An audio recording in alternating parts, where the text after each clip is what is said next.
God not only forgives, but he forgets. You see, when you come to God in true repentance and you give your life to him, and you become a new creation, God doesn't remember who you used to be.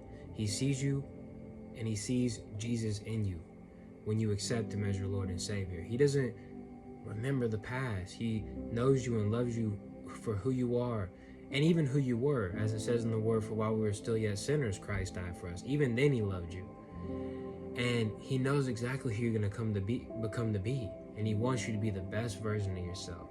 You see, he forgives and forgets, but we don't. Humans don't. We need to be in the forgiveness business. It's hard, and it's hard to forget as well. But we can try to remember, hold on, and not forget, but also have that true forgiveness, you see, because this is a fine line between like remembering and still holding on to it and begrudgingly, but saying we forgive.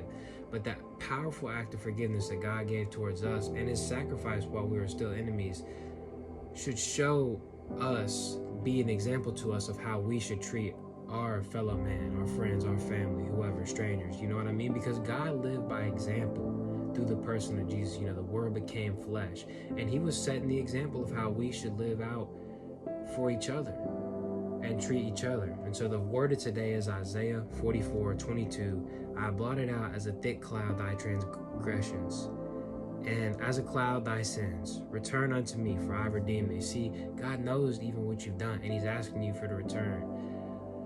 We deal with shame, and maybe it's a person you're looking up to. Like, let's pretend it's your coach on a ball team, and man, you cost your team the game, let's pretend. And you're like, man, coach has to know this was a really important game to him. He's been working hard on us, and he believed in me, and I just let him down. But imagine that coach saying to you, come on, man, I believe in you. You got this. That's water under the bridge.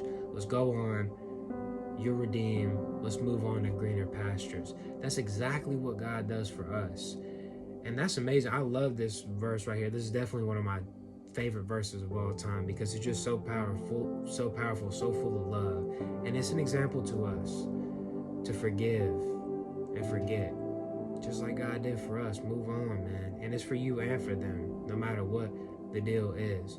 And just understand what God has done for you and the new life you've given, and that we all make mistakes, but God desires you. He wants you. He's got great plans for you. You might feel unseen, unappreciated, but just know God appreciates you. And if you were the only one in the world, he would have died just for you. You're forgiven, clean, and redeemed. Walk in that today and walk it out. I pray this word bless you and that you guys have a blessed day.